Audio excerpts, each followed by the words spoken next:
प्रभु यीशु मसीह के नाम में सभी को जय मसीह की।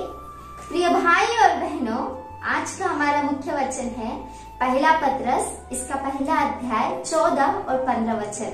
पहला पत्रस पहला अध्याय इसका 14 और 15 वचन। वचन में इस प्रकार से लिखा है, आज्ञाकारी बालकों के समान अपनी अज्ञानता के समय की पुरानी अभिलाषाओं के सदृश न बनो, पर जैसा तुम्हारा बुलाने वाला पवित्र है वैसे ही तुम भी अपने सारे चाल चलन में पवित्र बनो, क्योंकि लिखा है पवित्र बनो क्योंकि मैं पवित्र हूँ।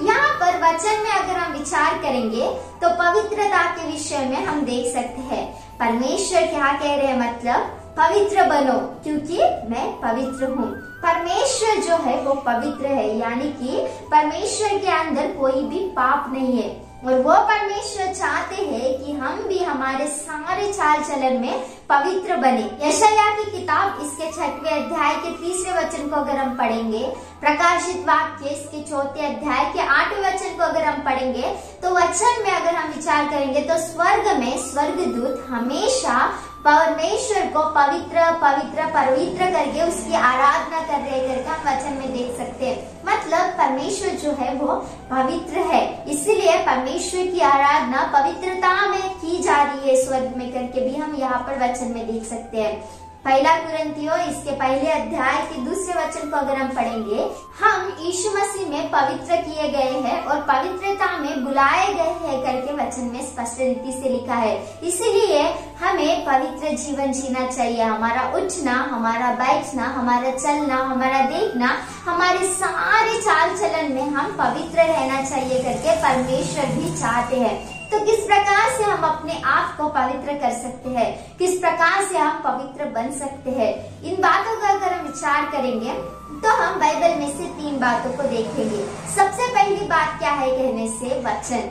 भजन संहिता इसका 119वां अध्याय इसके 9वें और 11वें वचन को अगर हम पढ़ेंगे तो वचन में इस प्रकार से लिखा है, दाऊद भजनकार कहते हैं कि मैंने तेरे वचन को अपने हृदय में रख छोड़ा है ताकि तेरे विरुद्ध पाप न करूं।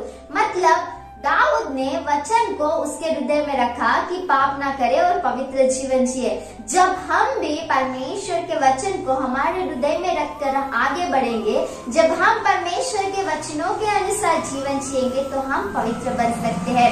दूसरी बात को अगर हम विचार करेंगे तो यीशु का लहू।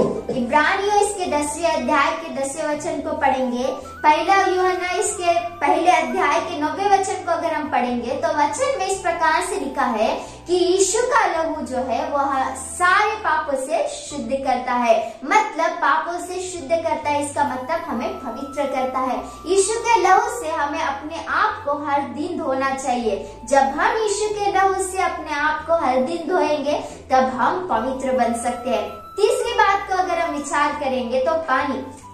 पुराने नियम में अगर हम मिलाप वाले तंबू को विचार करेंगे तो मिलाप वाले तंबू के आंगन में 2 चीजें थी, एक तरफ वेदी थी और एक तरफ हौदी थी। और जब याजक वेदी के ऊपर बलिदान चढ़ाते थे, मिलाप वाले तंबू के अंदर जाने के लिए वो हौदी के पास जाकर अपने हाथ पैरों को धोते थे, यानी कि वो अपने आप को शुद्ध करते थे। हर पापों से वो अपने आप को शुद्ध करके ही वो मिलाप वाले तंबू के अंदर जाते थे।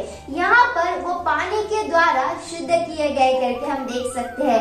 आज भी हम बपतिस्मा लेने के द्वारा, जल के स्नान के द्वारा अपने आप को पवित्र कर सकते हैं।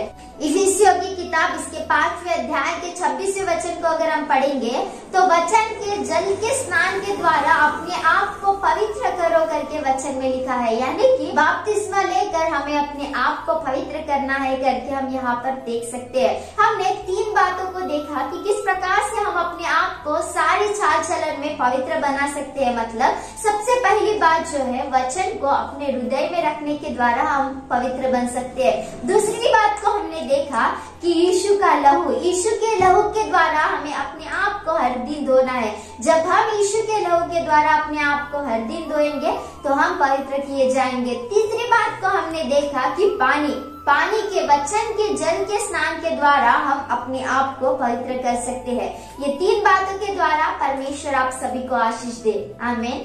Praise Lord.